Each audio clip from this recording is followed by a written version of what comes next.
welcome back to my vlog. This is the last week of 33 Things to Do While 33. I have successfully completed 1 month of vlogging. Woo!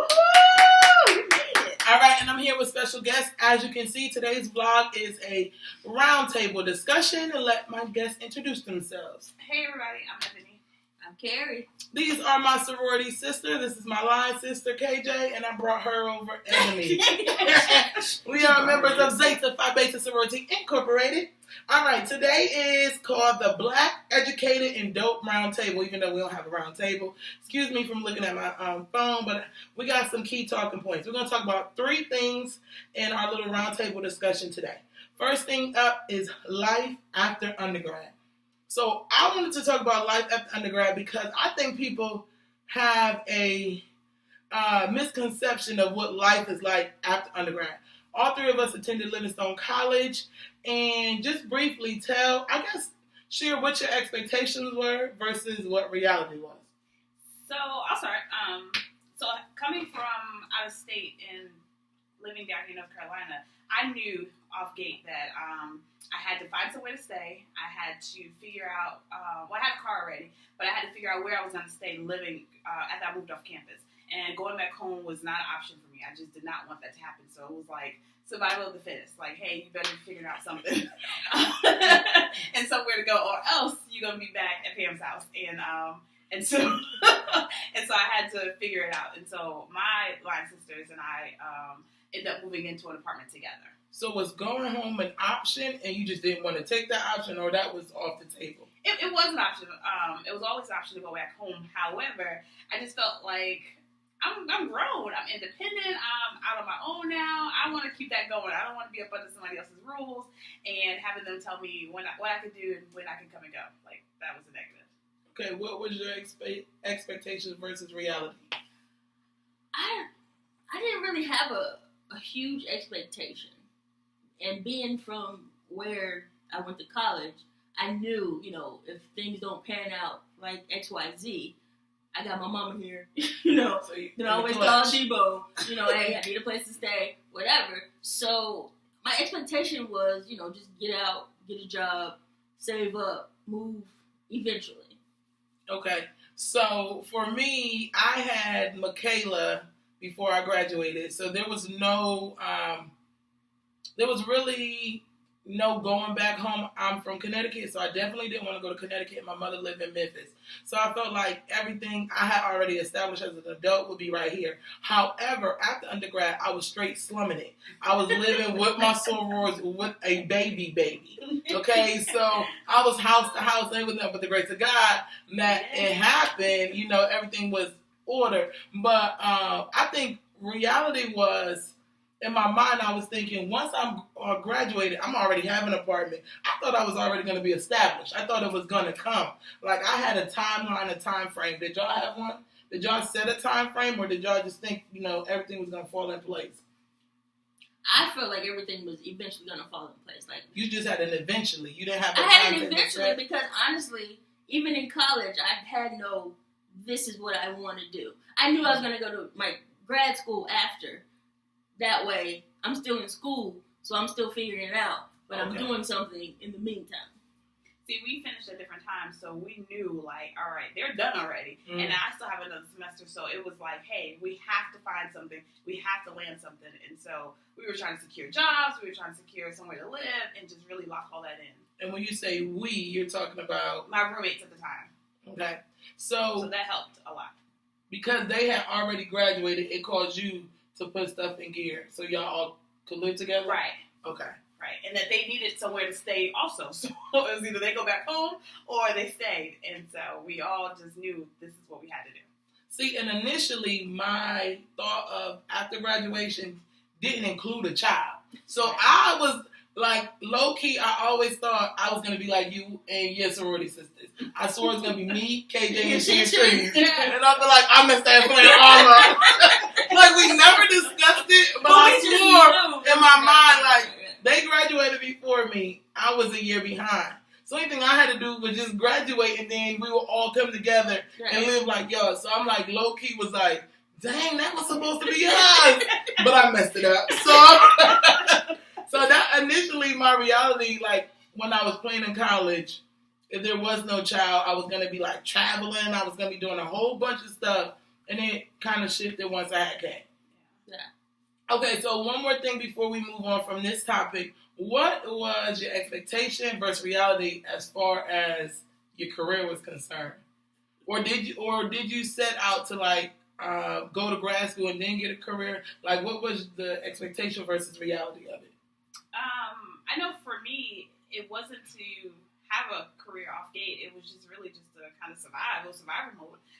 To just make sure we had enough money to pay the rent, make sure we had enough money to like furnish our apartment, and through the grace of God and through like our loving sorority sisters and fraternity brothers, they blessed us to like have materials to like furnish our apartment because we had never been on our own. You go to college, you get a bed, you get a dresser, you get a little stand to put your clothes in. So we didn't have nothing but the clothes on our backs. Like, I'm living on my own. Like literally. Even moving into our apartments, like we slept on air mattresses for a couple of months until we actually saved up and got beds. And then we also realized too, maturity, that we didn't have to have everything at that moment. We just had to keep building, and then we were able to, be comfortable and have everything we did need. Before you answer, quick question back to you. Did y'all think through all of the things you needed, or were y'all just focused on we needed a place? No, we just knew we needed somewhere to stay. That was more that than was like, if we got a place to stay, we can figure everything else out. And we were creative, too. We were hitting up yard sales. We were finding things on sale. It was three of us, so we divided everything out. Yeah. So that helped so much when we needed, like, certain items in the house. It was like, all right, you got your half, you got your part, you got your third. All right, cool, we in there. So that helped out a lot. Okay, reality versus expectation of your career and after undergrad.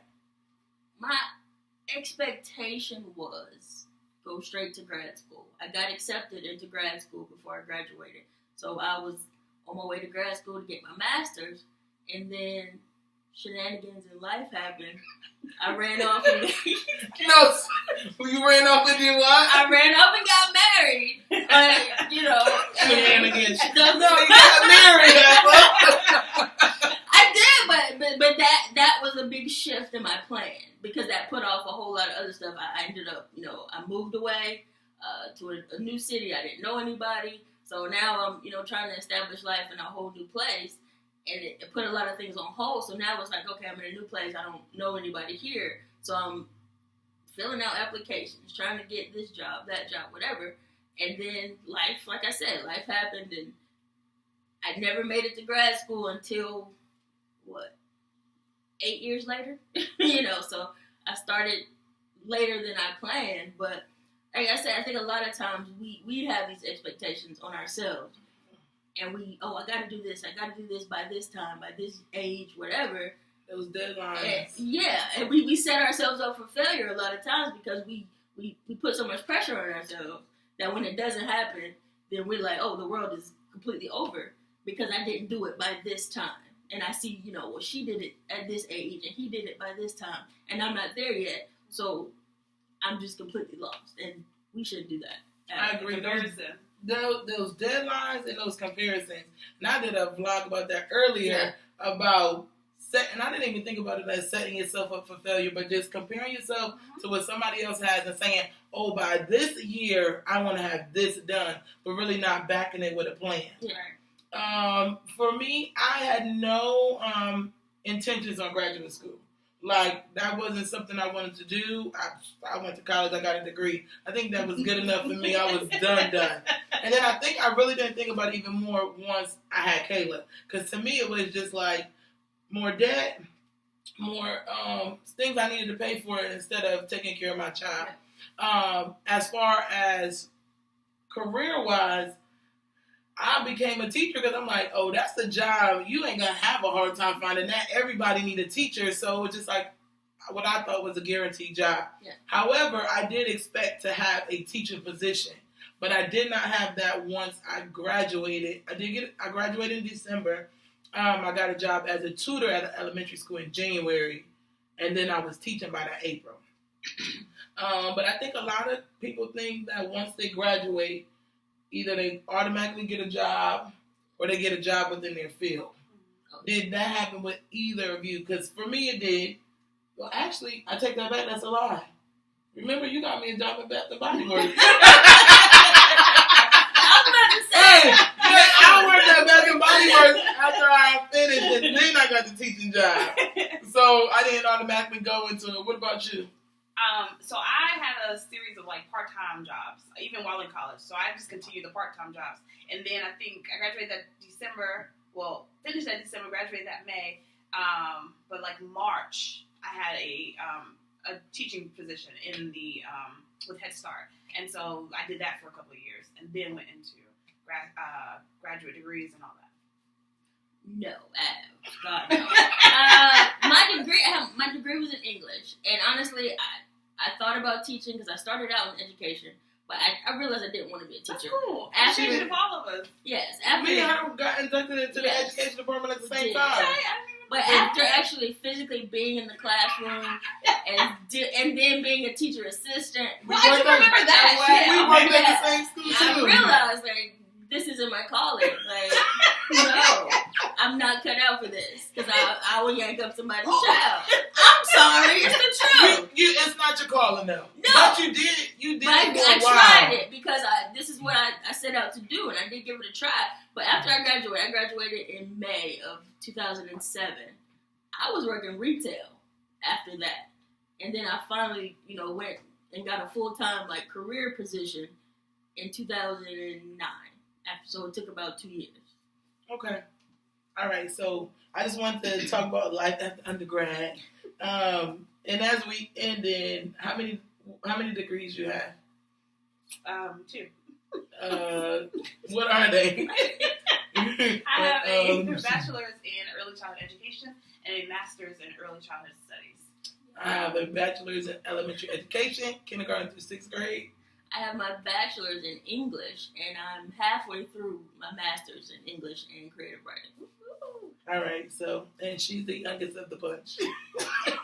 We're mom. Slacking. We got Bandy. I gotta try. But, I mean, there's people who do it all the time. All right, so